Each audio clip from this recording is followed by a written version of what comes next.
Hello, ladies and gentlemen.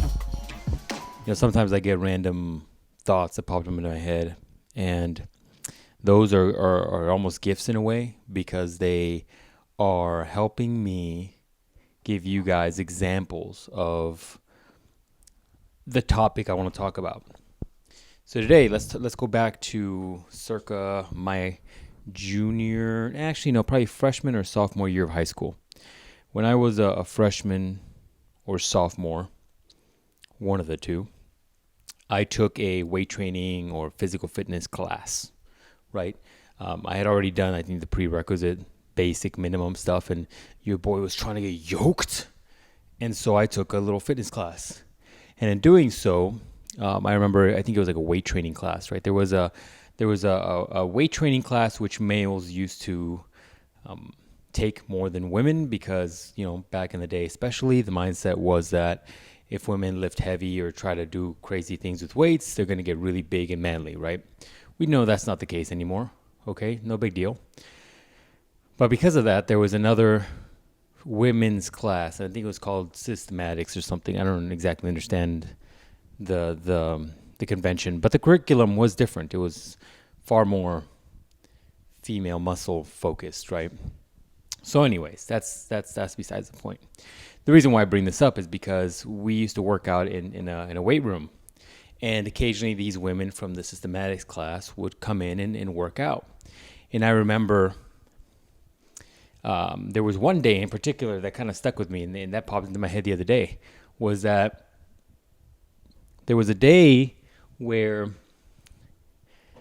I remember girls were working out, doing their thing. I don't exactly know what this girl was doing, but she was working out, doing her thing, and she just couldn't take the workout, and she had to step out and throw up. And she did, and we all knew about it. And that to me has always been a fascinating situation for a number of different reasons, right? Because if you get to that level, you're pushing yourself pretty hard. One could burst this bubble of mine and say, well, maybe she just didn't eat something that appeased her. Maybe she was drinking at that age. Who knows, right? And she shouldn't have been working out that hard. Maybe she was dehydrated, right? Could have been any of those things. But with all that being said, I mean, anybody can make excuses for any of those things and probably take the day off. Or if you're dehydrated, maybe not push yourself that hard, whatever. I mean, to go into the level of throwing up in front of your peers at a high school, I mean, you're asking for rumors and shit talking. You know how kids are. Let's be honest. We all know how kids are. We were kids all at some point. Some of you might still be kids. But back to the point. It gave me a little bit of perspective in the sense of I've worked out for a long time. Right, I talked about working out in high school. I was doing some questionable things prior to high school as far as working out. I say questionable because they're probably not useful and more probably injury provoking. But, I've been working out for a long time. And, through high school, into the college years and now into adulthood, right? I even did jiu-jitsu in the summer here where it gets extremely hot with a gi that's, pound or two worth of heavy material that people grip on, heavy, sweaty people on you. I mean, nauseating, inducing conditions. And I've gotten close. I'm not going to lie to you guys. I've gotten close to a point where I felt nauseous and you're like, ooh, But never to that point. And to this day, I think that memory sticks with me a little bit. And it's helped form a couple of mindsets in my brain. Some of you are getting to know me and know that I would like to think of things on a philosophical, mindset where I look at scenarios, actions, and I sometimes like to think what is the real meaning behind this?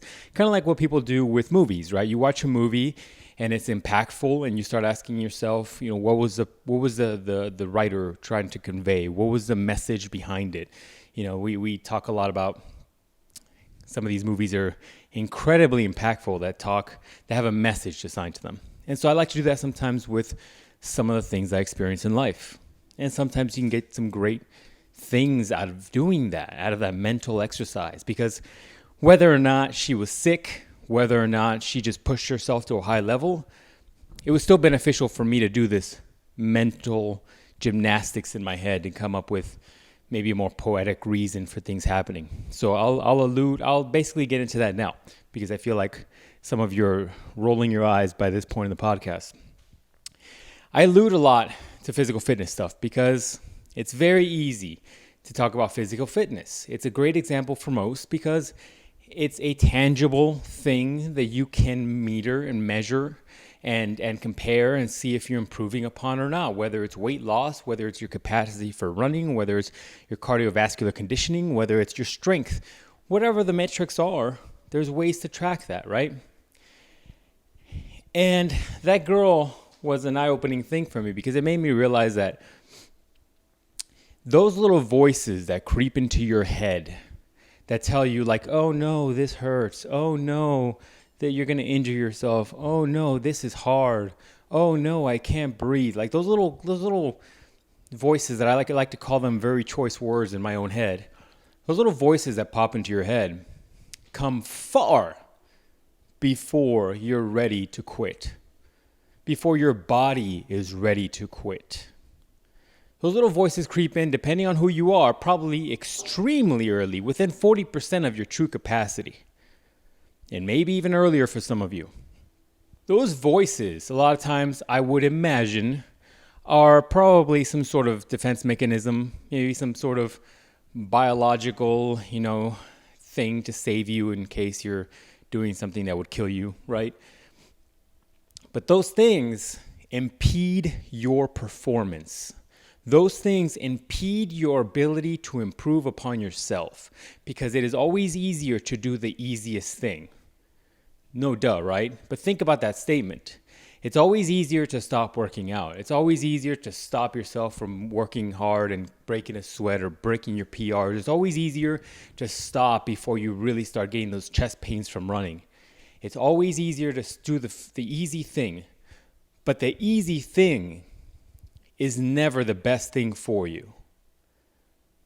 We've talked about this on other podcasts before where I talked about how the things you'll remember the most in your life at the end of your life are not the things that came easy to you. It won't be the million Amazon deliveries you received and the excitement you got for about 20 minutes after you opened up that box. You won't remember those at all.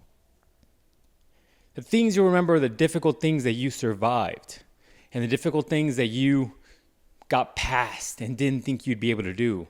The projects or the heartache or the difficult traumas. Those are the things you're going to treasure the most because you did it. You did things that maybe other people couldn't do. You did things that were hard at the time.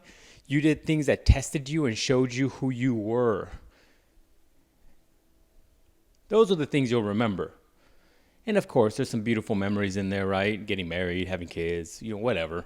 But what I'm saying in that is saying that some of the things that question you and your abilities and who you are and maybe improved upon all those things are the things you'll remember. And so going back to our discussion about these little voices in your head. No matter how much you try, I would imagine those are always going to be there. The goal is always to get past that. Ignore the voices and continue to do your thing, right? Because let's pretend that there are two twin brothers or sisters, whatever you want to think. This is an imaginary scenario.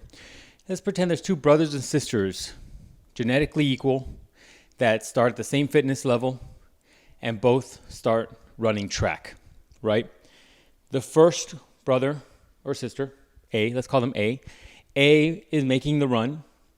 And A starts getting those little voices in their head and says, I can't do it. I'm tired. My legs are hurting. I'm getting cramps. And they just stop. And B continues. And B gets the time. The next time they do it, A does the same thing. B pushes, gets a better time. Well, if we continue along this path, B person is going to be exponentially better than A very quickly. Very quickly, they will surpass their sibling with the same genetic makeup and the same possibilities for improvement. And it's an exponential increase. It's not a little bit here, a little bit there. I'm talking about exponential, especially when you're a person that feeds into that quitting mindset quickly. And so in a physical fitness realm, I would say to you, all of you listening, is that how much are you leaving on the table? With all that, let me have a little caveat in here. When we're talking specifically about physical fitness, you need to learn the difference between injury and discomfort and pain and just, the lactic acid buildup and soreness and whatever. There's big differences between those things. And the faster you learn those things, the faster you can start putting these red flags in your head when it's injury provoking and stop, because you don't want to go past an injury, right? You don't want to keep going when you're teetering on that injury peak. But I digress. Let's get back to the topic. That's just a little extra tip. So some of you are probably like by now rolling your eyes, because I always use these fitness analogies, right? And that's just like I said before, because they're easy. They're easy analogies that everybody understands. To a certain degree, if you're in first world country, you likely have had a physical fitness class, and so you understand some of these concepts. It's not alien to you. And so it's easy for me to make these analogies, because analogies are something we can all get behind. If I give you my examples on life all the time, you'll never connect with them, because they're my experiences in life. They're not necessarily yours. But we all have probably run in our lives and remember the feeling of it hurting or not feeling great. And when it comes to physical fitness, it feels like a lot of the time the sky is the limit. When you compare what you're doing on an enthusiast level compared to what somebody's doing on a professional level, you are nowhere near. And I'm willing to put money on that. Because if you think you're a great runner and you can run a blank mile, well, what about these people that are running those super hyper endurance races that are like 50 plus miles? Can you do that? Can you even attempt to do that? Right? And I'm not saying you need to be like the best. What I'm saying is that there's always more in the tank. And that is the topic of today's discussion. Because even if we're not talking about physical fitness, because once again, that's an analogy for the point I'm trying to make. If we are not talking about physical fitness, replace physical fitness analogy with life. If you're not attempting to do things in life, if you're quitting too early in life, if you're not doing what you need to do because it just seems too hard, then you're leaving a lot on the table. We talked about that on a previous podcast. Leaving a lot on the table is something that will eat up at you. It's something that will eat up at you because you feel like you didn't accomplish things. You didn't get what you could have done. You start realizing wasted potential. You start realizing that you had the ability to do these things, that you just never did them. The what if will always hurt you more than the failed attempt. But if we're not talking about physical fitness, we're talking about everything in life. We're talking about your ability to try these things that you've always wanted to try, whether it's ask out that girl or guy, whether it's trying a new career path, or whether it's trying to, achieve a new college degree, whatever it is. If you're not attempting it, you're leaving things on the table. And the lesson I would say, or the lesson I would have you think about and have in the back of your mind, especially if you're doing physical fitness things, is a lesson that I learned with this woman. Is that ultimately there's always more in the tank. As much as you think you're tired or exhausted or you can't do anymore or life is stressing you out or you can't handle this anymore because of this bill or you can't handle the anxiety and stress of school or your bullies or your peer groups or the drama at work or your family drama, there's always more. You can always do more. You can always take more. You can always get more done. You can always accomplish more. There is always more. It's all about how you wrap your mind about the situation. You have to wrap your mind in a situation where you are somewhat comfortable with the uncomfortable, and you plow forward, get to a point where you can mentally wind down a second and keep going. Whether you're doing this on the track, you're 4/5 mile into a marathon, and you get into that groove, or whether this is you continuing to go for a master's degree and you finished your bachelor's and you want to take, it's a breathing weekend to burn off some steam and hit the books again. Whatever it is, there is always more. Because if you've never gotten to the proverbial example of throwing up, you're nowhere near your limit. And when I tell you that those little voices creep into your head 40% of your potential, and you quit at 40% of your potential, you will never reach 100%. There is always more. So keep going. We'll talk to you guys next week.